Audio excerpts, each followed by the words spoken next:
Decision yamakatora yokutanda dambudziko boda jamba angu Mozambiki zvamakaita izvozvo ngazvirege kuperera ipapo. Angauraya ikonomi yenyika. Ngaaongororwe kuti paaishanda ari kucommand agriculture anofanira kuita account nemaministers aishanda nawo vose. Vamwe vacho munavo namanje mukavaita reassign. Maministers iwayo anofanira kuva answerable neabuse yakaitwa command agriculture. Nokuuraya kwanga kwaitwa economy, vice president lawyer achiita kukorokoza kuenda kunotorera vanhu masmall mines. Kuba migodi. My youth they are unemployed. Kuita korokoza uri vice president, uri lawyer. Zvese izvozvo ngazviongororwe chef. Vese vakaita nyaya idzodzo vari pamaichachera dambudzo ngavasungwe ngavaitwe exposed. Zimbabwe today has become a pariah state. It has become a state that does not respect the sanctity of professions.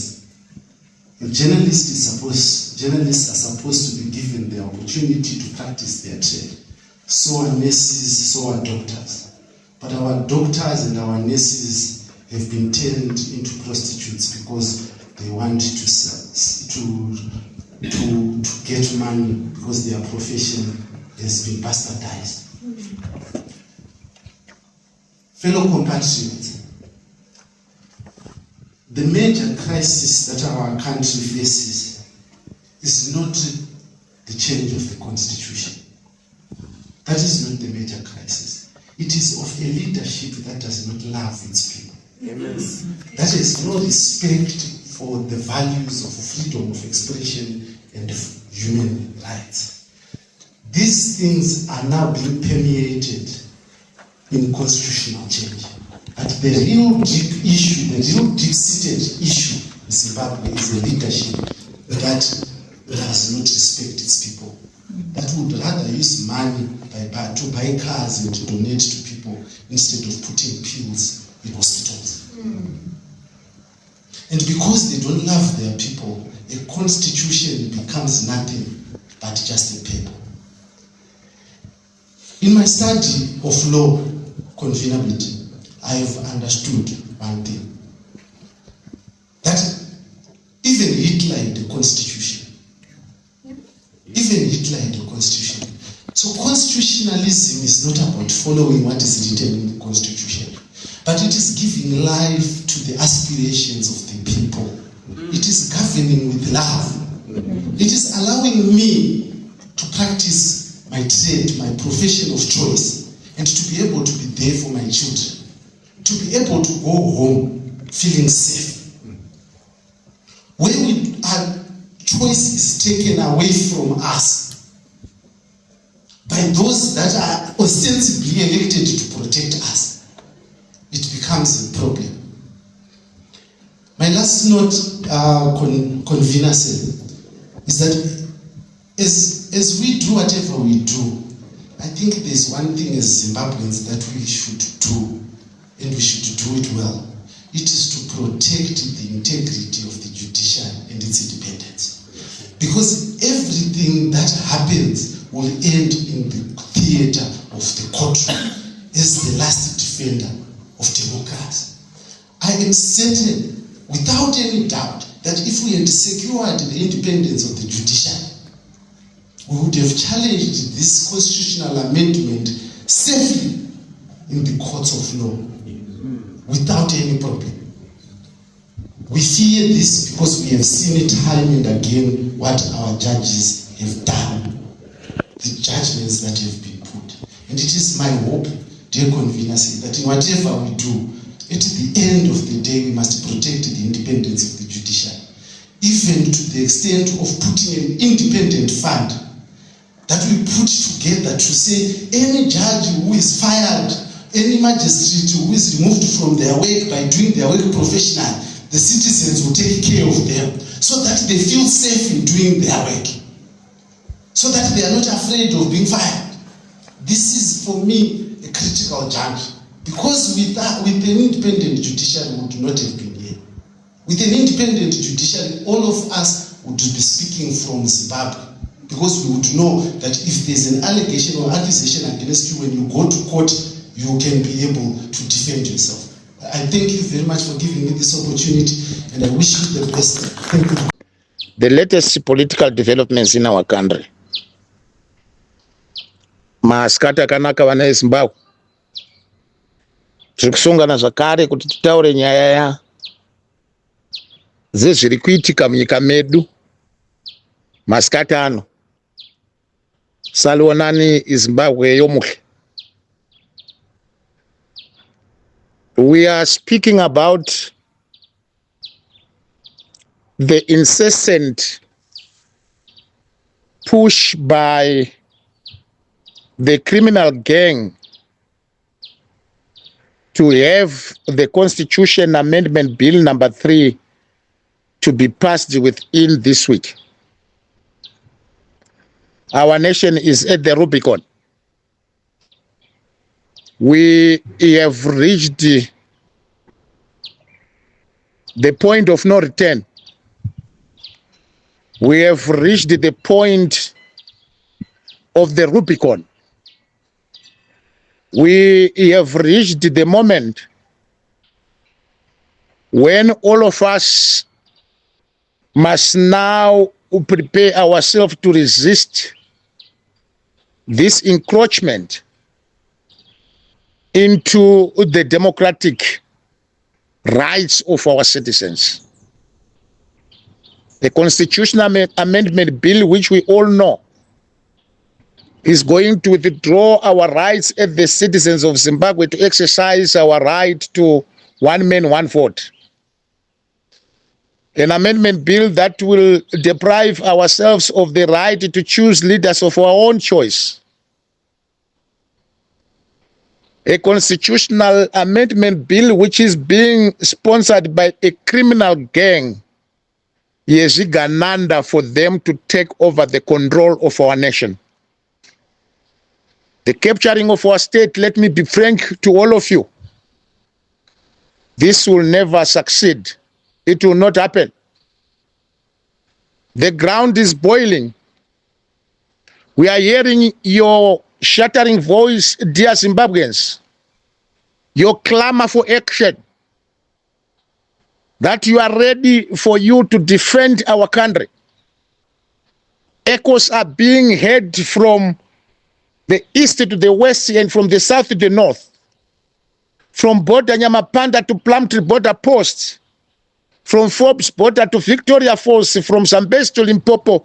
The people of Zimbabwe are hearing your thunderous voice in opposition to the nonsense that is currently happening in our country. The anger that is boiling within the masses of our people is unprecedented in the history of our nation. Our people are calling upon leaders to come out in the open and for them to give them direction of what should happen at the moment. That we cannot allow this bill to pass in our nation. Yes, we all know that we cannot exist in a vacuum. You, the masses of our people, you are the owners of the nation of Zimbabwe. In you we trust. In your resolve we trust. In your determination and commitment to make sure that our nation is not going to be captured by Zigananda, we are well aware of that. So we have heard your voice, you calling us. That gives us the moment for us to express our own feelings against this development peacefully, in a manner where the message will be loud and clear to Emerson Mnangagwa's dictatorship and his Ganand, that what they are doing is not which we require as the people of Zimbabwe. That voice is very clear from you. We did a survey yesterday where an overwhelming 90% of you responded to it that whatever it takes, you are ready to take action to stop this nonsense. Today, again, we carried another survey where we asked you whether it is the lack of leadership or you are waiting for the signal from whosoever would wish to take the lead in resisting this for you to respond to it. You overwhelmingly responded that you are waiting for the signal. For the signal for you to be able to democratically express your disgust to this evil that is happening in our country. We have heard your voice. We do not act on the basis of things that we are not having evidence upon. Your message is very clear.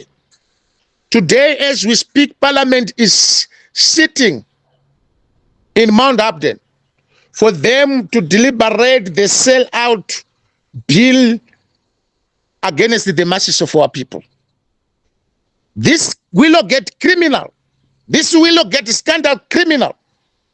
Jacob Mdenda, who wanted to stifle debate in Parliament and to throttle everybody to support this heinous bill, must be warned. He sold Joshua Ngomo during the period of Kukra wound this fella. He stole a lorry from Leyland, Zimbabwe during the period of motor vehicle scandals in the late 1980s. This man was convicted by our courts of law that he has been involved in the Willowgate scandal. He has turned our parliament into a circus, and if he thinks that we are not going to continuously speak against his behavior of throttling those voices that are opposed to CAB 3, he is joking. He must stop the nonsense of turning our parliament into a circus. Parliament is a sacred house of those who decide the laws and the legislation of our country. How would Mutenda try to hold hostage the masses of our people through stopping those who are opposed to this nonsense from speaking in Parliament? Now is the time. Now is the time for all of us to stand up and speak, and not only speak, but now we have reached the moment when we must demonstrate it through action. In a peaceful action, where all of us will simply just express the disgust and to make sure that this thing does not pass. We are the last line of defense for our nation. If we are not going to do that, we are going to be slaves in our own country for the coming decades and the coming centuries. We will leave our children the inheritance of poverty and suffering. The capture of the state by these Ganandas will definitely render our nation to be a nation of slavery. So Jacob Mdenda must be very clear in his mind that the people of Zimbabwe are watching him with this behavior of trying to stifle debate in Parliament, where he has been stopping those members of Parliament opposed to this nonsense, that they were not given an opportunity for them to speak. We are closely watching those proceedings. This is our country. We are the owners of this nation, and we will not allow Mudenda to do this. Today, I've made this address in English on the basis that I'm addressing the international audience for them to understand what is happening and transpiring in our country.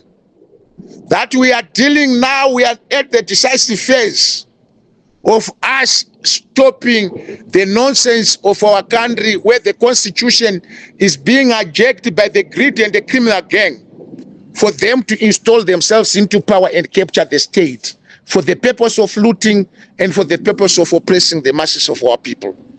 We are rejecting this at the people of Zimbabwe. We are going to stand tall high and resist and make sure that this thing will never see the light of the day. We are not alone. We are with many masses of our people. I am happy that the calling that we made in the past, that those in ZANU-PF who are also opposed to this must come out. And we are seeing the majority of you coming out.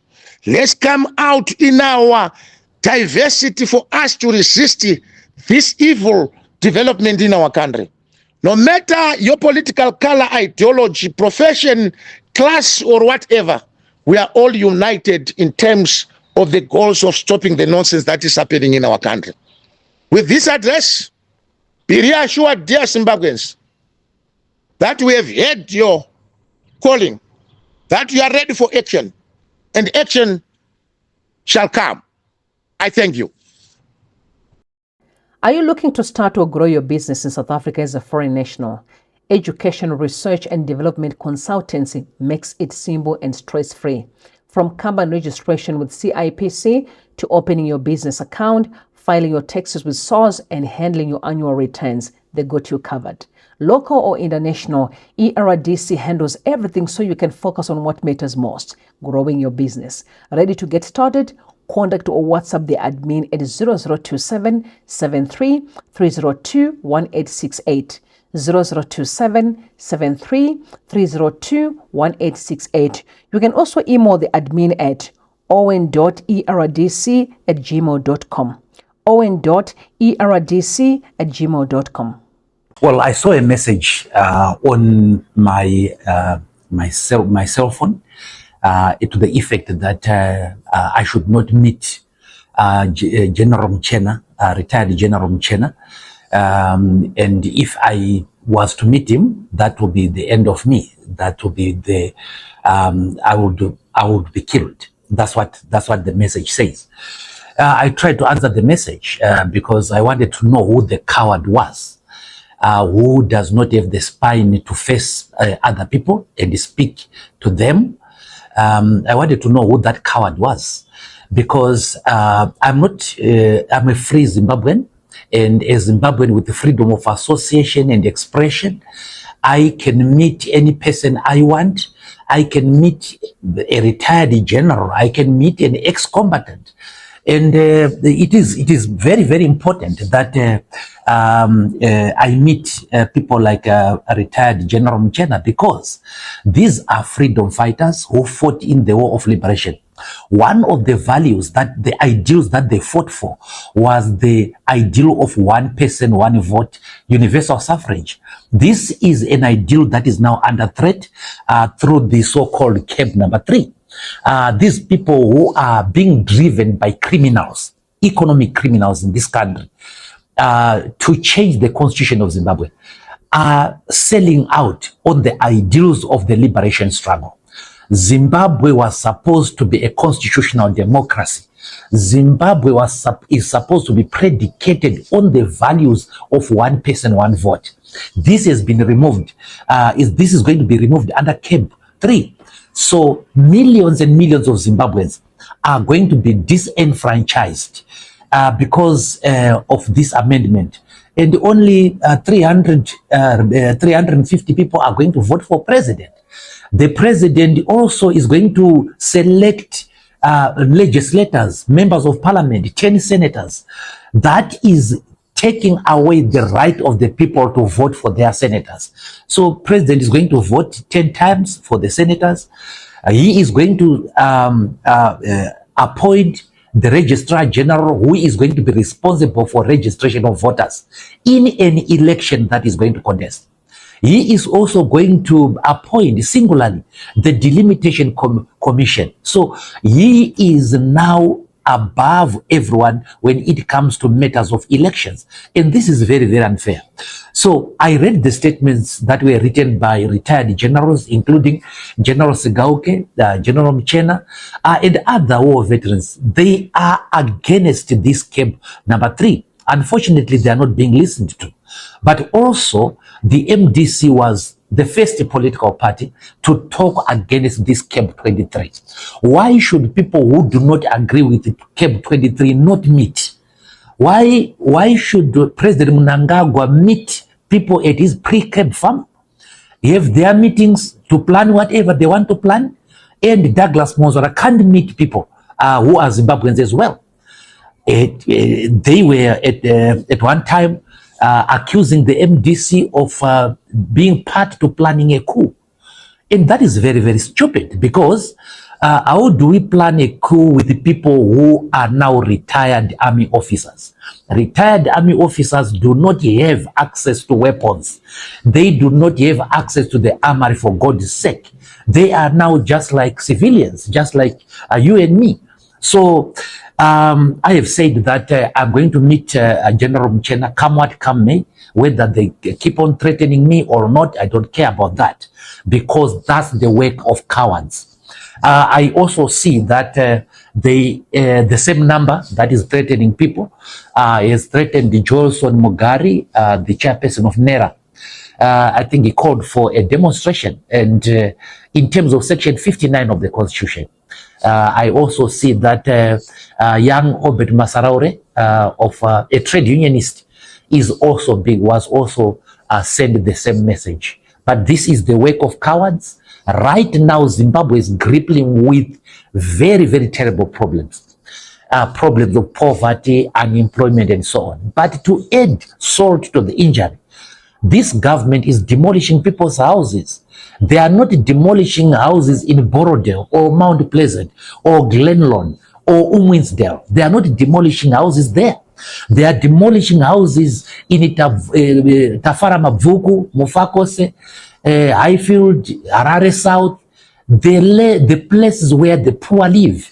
So besides the lot of the poor, the government is inflicting more and more harm on the poor. These monies that they are splashing around, buying cars, as for this false philanthropy that they are involved in, that money they could have used to buy out, to build better houses and better facilities for the poor. So this country, the poor are getting poorer. Not only getting poorer, their vote is stolen and their houses are being demolished. It is high time to say no to this government, this dictatorship, which is turning to and threatening to be a pestilential dictatorship.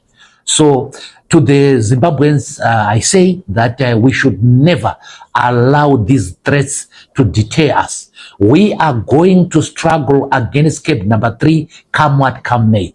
We are taking the Speaker of Parliament to court over the secret ballot. We want a vote by secret ballot in that parliament. And we want this Cape 3 to be taken to referendum, because that's what the law says.